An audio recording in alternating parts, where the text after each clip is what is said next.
안녕하세요. 탈북신녀 태희입니다. 오늘은 신내림 받기 전과 받은 후에 차이점에 대해서 말씀을 드리고 싶어서 자리를 마련하였습니다. 우리가 신내림 받기 전에는 어떤 전조 증상들이 있잖아요. 신병, 우리가 흔히 말하는 무병. 그 무병들이 종류가 참 다양한데 뭐 어떤 사람들은 몸으로 육신으로 많이 치고 들어와서 아픈 사람들이 있고, 또 주변 가족, 친지, 뭐 동료, 가까운 사람들 이렇게 인간고로 치고 들어와서 힘든 사람들도 있고, 또 일하는 사회생활이 어렵게 만들어서 치고 들어오는 사람도 있고, 참 종류가 다양한데요. 그 중에 이렇게 가만 보면은 이제 그 또 육신으로 많이 힘들게 해가지고 일을 못할 상황이 되고 사회생활에서 일상이 안 되어서 이제 결론은 전전긍긍 무당집으로 돌다가 신내림을 받게 되죠. 예, 그 자리까지 들어올 때에는 주로 이제 뭐 느낌이나 직감은 기본이고, 꿈 선몽 잘 받는 것도 기본이고, 말문이 열렸으니까 다 그렇게 무당집 찾아다니는 거겠죠. 나름의 그렇게 끼가 있고 잘 평소에 말도 잘하고 해서 말문이 열렸다고 하죠. 그러다가 막상에 힘들어서 신내림이라는 거를 딱 받았는데, 받고 나니까는 오히려 말문이 딱 닫혀버리는 경우가 많아요. 그리고 꿈도 더 많이 안 꾸게 되고, 선몽이라고 하죠. 저 같은 경우도 그런 거를 많이 경험했던 사람 중에 하나예요. 정말 힘들어서 이제 일주일에 한 세 번 정도씩 기절을 했거든요. 한 번 기절하면 30분씩, 뭐 질랄병도 아니고, 인천 그 대학병원에 가서 이렇게 그 뇌파 검사까지 다 하고 했었는데 변명이 없다 그러더라고요.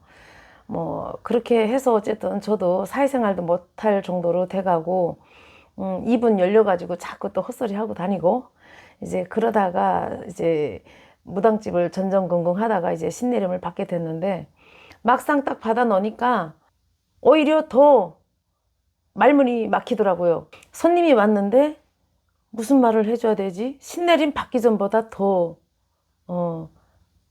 안 보이고 말이 막히더라고요. 근데 이제 세월이 가면서 그러다 보니까 선생님도 다시 여러 번 만나는 경우가 생기더라고요. 그래서 이제 신내림 받고 2달 만에 저는 떨어져 나왔고요. 다음번 선생님 만났는데 다시 신내림을 받아가지고 또 2달 만에 떨어져 나왔고, 이런 생활을 한 3번 정도 했어요. 그러다가 이제 마지막에 이제 진정한 스승님을 만났는데, 그 신내림, 그걸 지금 저는 그동안 그게 저한테도 그게 수수께끼처럼 애동 때 많이 힘들고 괴로울 때 그게 참 의문점이었어요. 왜 신내림 받고 나서 더 막 저기 해야 되는데 왜 그랬을까? 근데 이제 세월이 흘러서 제가 이 자리에 와서 저도 나름의 기도도 하면서 저 같은 애동들, 또 현직에 계시는 무당 선생님들도 이제 가끔씩 와요, 저희 집에. 그러면 이제 두루두루 이렇게 보다 보니까 그런 것 같아요.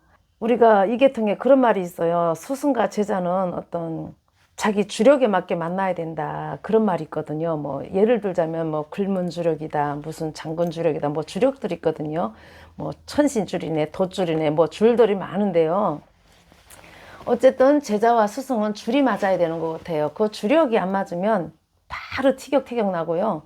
그 신내림이라는 그 방향 처음 설정부터 잘못 들어가게 돼요. 그래서 신을 받는 게 아니라 오히려 더 막 이렇게 뒤집어 놓는 형국이 되는 거죠. 그래서 신내림을 잘못 받았다 이런 말도 하게 되는 건데요.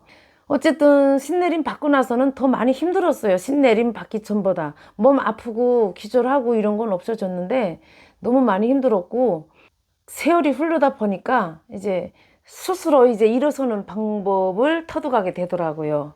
이 선생 저 선생 만나봐도 안 되니까 스스로 일어나는. 근데 희한하게 이 신이 계시는 분들은요, 정말 뒤에 참신들이 계시는 제자분들은 정말 제자가, 우리가 잡초가 어때요? 밟아도 또 일어나고, 진짜 밟을수록 일어나는 게 잡초잖아요.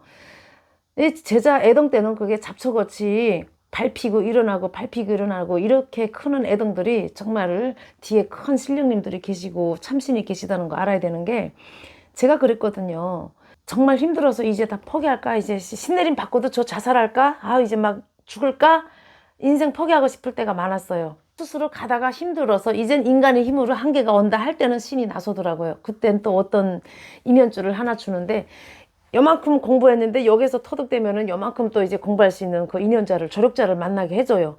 그래서 요만큼 또 내가 다 터득해서 이제 또 멘탈이 털려. 이제 뭘 또 어떻게 가야지? 이쯤 돼서 이제 내가 노력하다 보면 또 요만큼에 넘어서 할 수 있는 것, 인연자를 줘요. 그래서 이제 항상 신령님들이 안내를 해 주시는데, 우리가 기도 속에도 뭐 등불을 밝혀서 이런 말을 하잖아요. 그 등불이 뭐 촛불 보고 하는 얘기가 아니거든요. 이렇게 신령님들이 보이지 않는 길을 열어주시는 거거든요.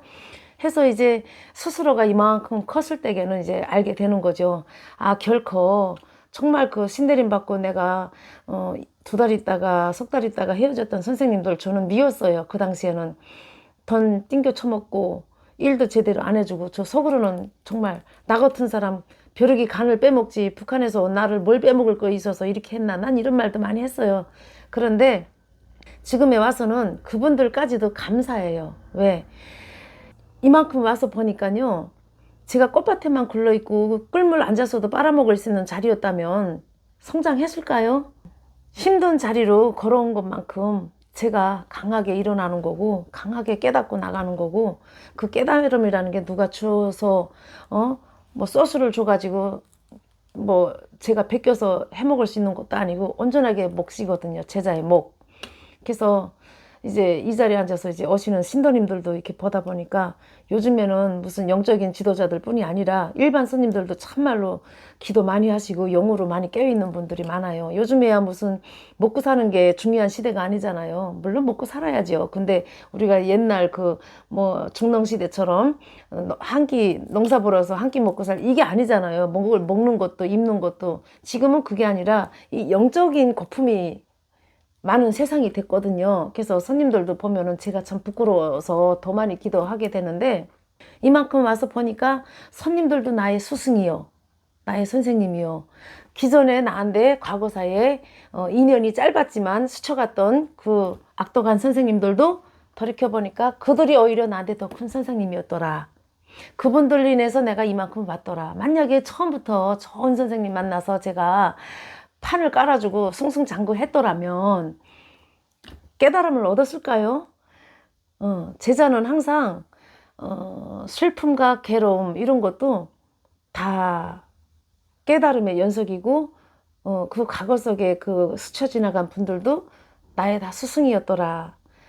달라진 거 있다면, 신내림 받기 전과 받은 후에 달라진 점이 있다면, 저는 이런 마음, 어떤 이런 깨달음의 어떤 그런 부분들, 그런 것들이 좀 더 넓어진 것 같고, 세상을 보는 시야가 더 넓어진 것 같고, 사람과 사람을 상대함에 있어서 내가 어떻게 이 세상을 품고 가야 되고, 내가 어떻게 이 한 분 한 분을 품고 가야 되고, 나는 그들과 어떻게 소통해야 되는지, 이런 마음이 생겼다는 게 달라진 것 같아요.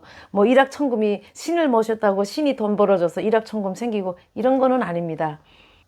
그 일확천금의 마음을 얻을 수 있다는 거, 그거는 확실하게 달라진 것 같아요. 그래서 오늘 그냥 온전하게 제가 신애동으로서 이제 걸어오면서 겪었던 일이고요. 전국에서 또 많이 저와 같이 이제 힘든 과정을 겪고 있는 분들이라면 조금이나마 도움이 되었으면 하는 바람에 이렇게 말씀드리게 되었습니다. 감사합니다.